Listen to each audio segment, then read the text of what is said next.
Oui, au professeur Richer, pour nous faire l'éloge de Jacques Barbier, qui a été chef de service pendant de très nombreuses années de façon brillante au CHU de Poitiers.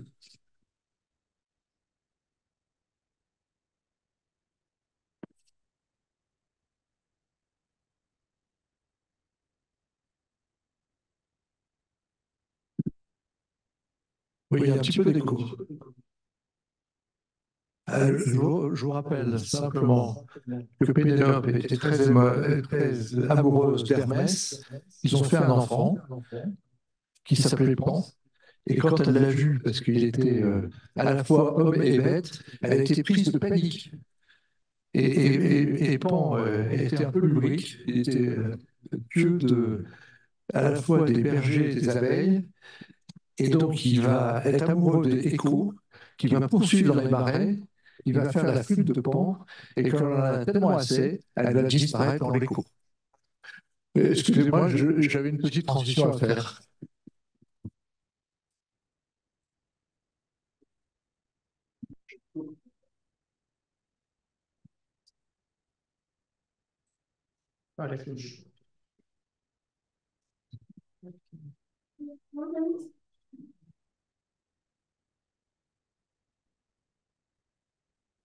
Monsieur le Président, Monsieur le Secrétaire de l'Académie nationale de chirurgie, c'est avec une grande tristesse que je suis amené à faire l'éloge de Monsieur Jacques Barbier, notre patron quadra, comme je vois un certain nombre de nous ici.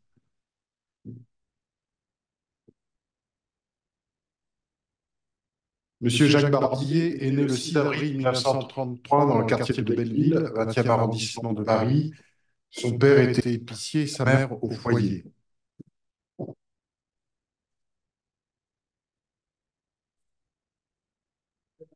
Chez la main. Très rapidement, au bout de quelques années, Jacques Barbier quitte Paris, se retrouve dans les pays de la Loire qu'il affectionnait, près du Mans où il avait des attaches familiales. Il fait ses études au lycée d'État de Garçon du Mans et il était heureux de nous dire qu'il avait reçu le prix du centenaire en 1951. Dès l'âge de 10 ans, il exprime qu'il veut être chirurgien.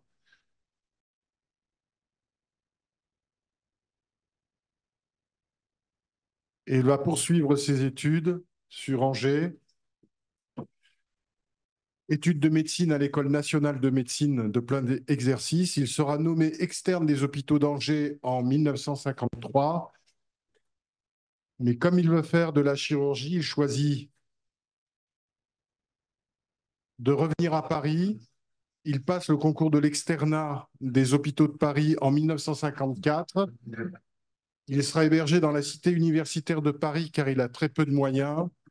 Et il passe l'internat avec succès en 1958, internat des hôpitaux de Paris, où un certain nombre d'amitiés vont naître et certains se retrouveront ici. Je n'ai pas pu citer tout le monde parce qu'il avait beaucoup d'amis au sein de cette noble assemblée. Des amitiés naissantes telles qu'avec M. Michel Malafosse et Michel Huguet.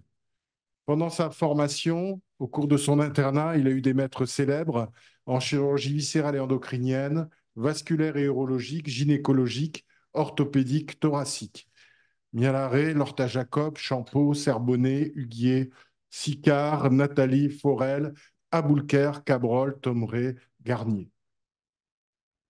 Il part en 1959 pour faire la guerre d'Algérie dans des antennes chirurgicales et il finira sur un piton rocheux en exil à Médéa pour des problèmes d'éthique. Il n'était pas du tout d'accord sur ce qui s'était passé pour un de ses blessés opérés euh, de l'autre camp, ce qui conduit à des difficultés pour lui. Il est exilé.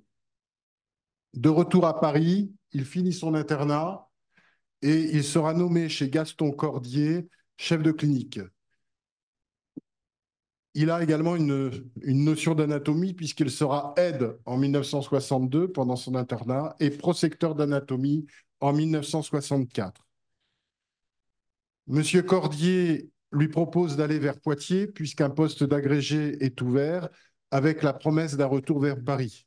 L'agrégation parisienne, parfois, se faisait de cette façon à cette époque.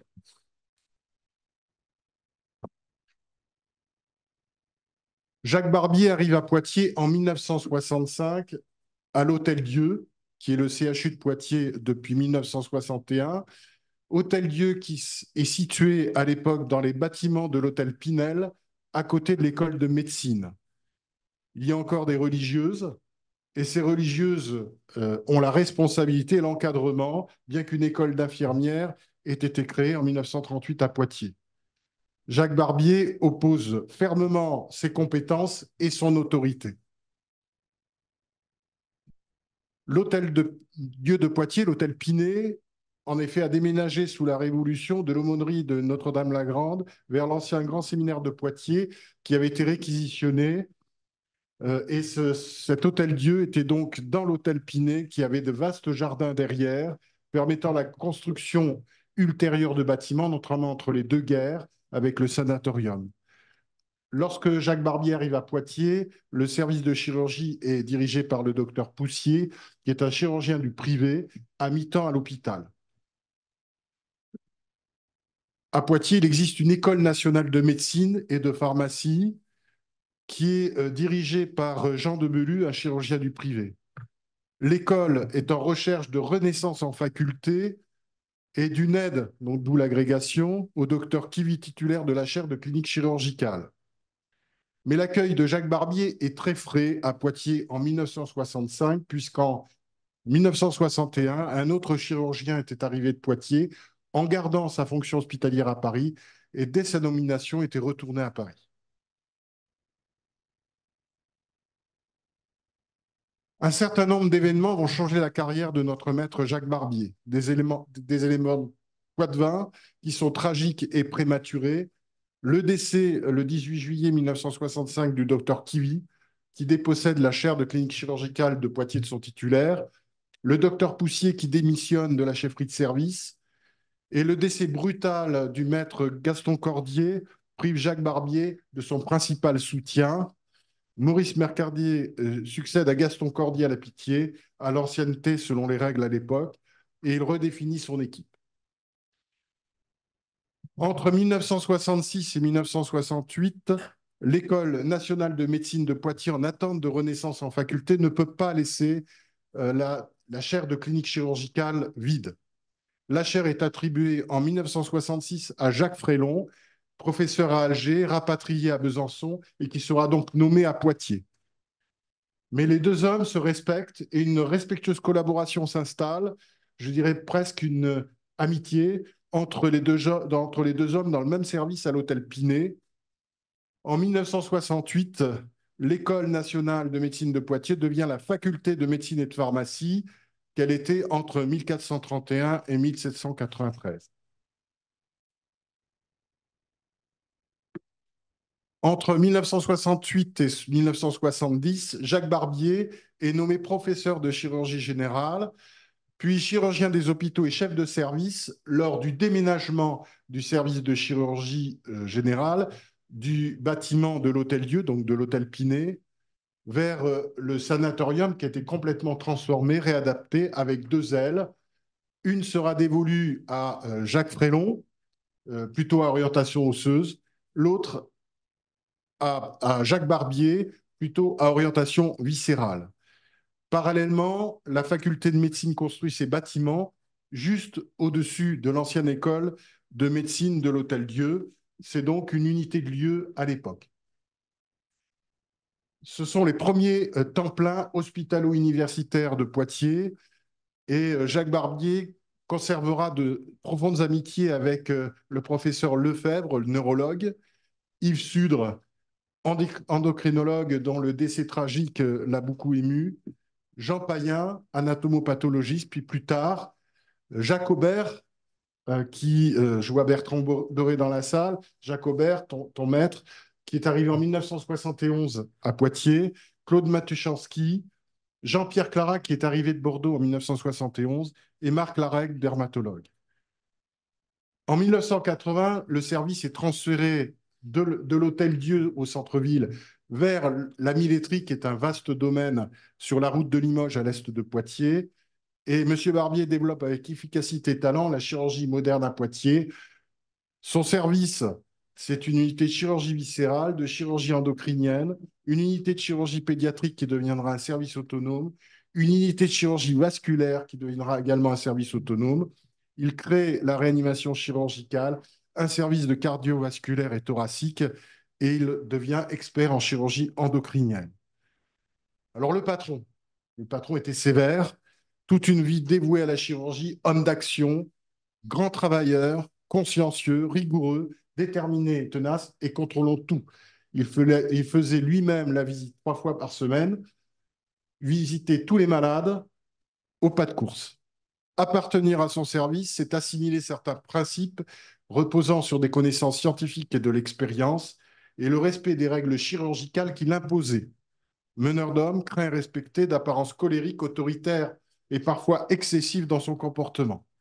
D'ailleurs, quand on rentrait dans son bureau, un poster encadré derrière lui, vous le voyez en bas et à droite, reprenant la citation de Jean-Louis Barrault, ne laisse aucun doute aux interlocuteurs. Et il nous disait régulièrement, apprenez que si le patron n'a pas toujours raison, il n'a jamais tort.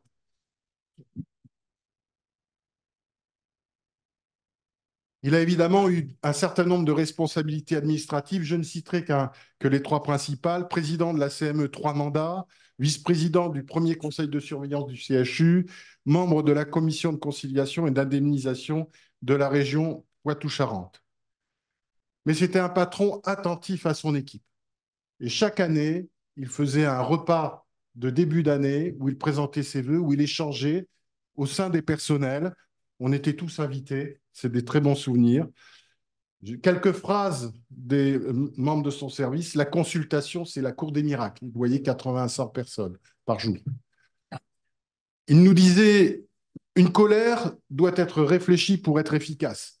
Je ne suis pas certain qu'elles étaient toujours réfléchies. Mais une phrase très importante, c'est la qualité de la chirurgie repose sur un ensemble de détails, et je pense qu'il avait raison. Alors évidemment, l'école de chirurgie, vous en trouverez certains, d'autres qui sont là, éparses. Et on avait fait un jubilé vers les années 2001-2002 en l'honneur de M. Barbier. Alors il a reçu un certain nombre de distinctions.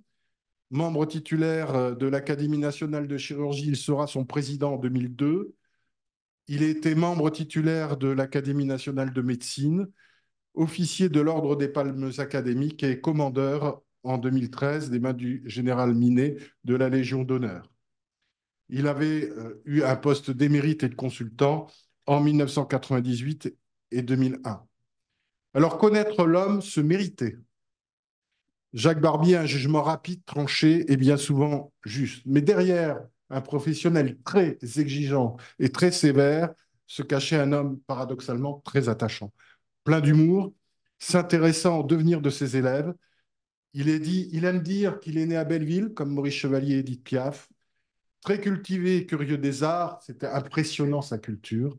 Jacques Barbier connaît la littérature classique, moderne, les grandes collections. Il aime l'histoire, le cinéma, le théâtre, les musées, s'intéresse à la politique, à l'évolution de la société, à la musique classique et aux voyages.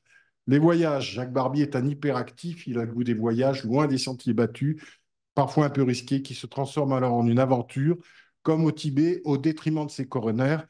Je l'ai récupéré le dernier jour de son activité avec un infarctus du myocarde dans le service. Geneviève, sa femme, et sa famille. Alors, il rencontre Geneviève au retour d'Algérie. Il l'épousera une dizaine d'années après. Geneviève a un tempérament indépendant et ne plie pas au maître. C'est un couple merveilleux, explosif et attachant. Geneviève vit à Paris, Jacques à Poitiers, à Masseuil, vous voyez sa maison, commune de Quincé, pleine de souvenirs. Il gardait tout. Il avait une profonde affection pour les petits-enfants de Geneviève, ils n'ont pas eu d'enfants ensemble. Virginie l'aînée, éditrice chez Flammarion, Alexandre dans la finance à Genève, Caroline qui travaille pour le comité olympique à Madrid, Émilie qui poursuit ses études de diététique.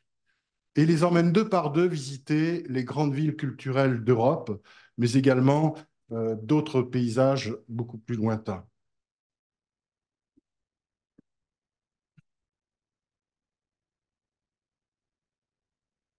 Malheureusement, Geneviève décède de façon dramatique en 2018 suite à une chute dans la maison à Masseuil. Désespoir, peine, repli, déclin, glissement de notre maître.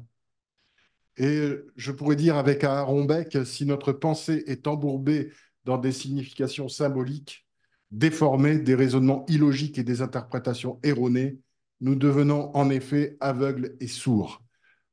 Il était loin de nous, sa famille le ramène vers Paris, il décède le 3 décembre 2023 à Levallois-Perret. Les cendres de Jacques Barbier reposent auprès de son épouse au cimetière de Belleville.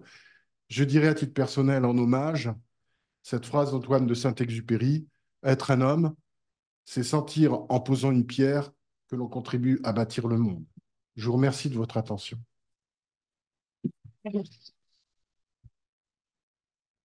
Merci beaucoup pour cet hommage mérité. Je crois que la famille est présente et je les invite à peut-être dire un mot, s'ils le souhaitent. Monsieur Garrett. Monsieur Garrett est le beau-fils de Jacques Barbier.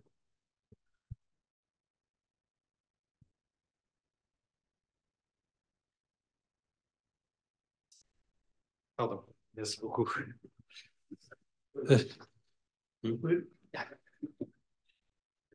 Pardon. Oui, merci beaucoup. Bonjour, je voulais vous remercier. Je suis très ému et très touché par ce bel hommage. Jacques, effectivement, a été, j'en conserve le souvenir d'un homme extrêmement généreux, très ouvert au monde, en dépit de son fort caractère. Mais c'était un homme d'une grande tendresse aussi en même temps. Vous l'avez parfaitement dit. Voilà, donc je vous en remercie. Malheureusement, mes enfants étant répartis dans le reste de l'Europe, ne peuvent pas se joindre à nous, mais je sais, vous m'aviez dit, je crois que c'était enregistré, donc ils tâcheront de voir ce très bel hommage. Voilà, je vous en remercie en tous les cas. Merci de votre présence et merci de votre témoignage qui sont un peu la culture de notre académie, d'hommes d'exception qui ont formé cette belle corporation, je dirais, mais qui n'est pas visée dans le retour, mais vraiment vers l'avenir. Et donc, c'est aussi des valeurs qui sont importantes pour nos équipes. Merci beaucoup. Merci. Je vais passer la parole à notre secrétaire perpétuel pour les informations.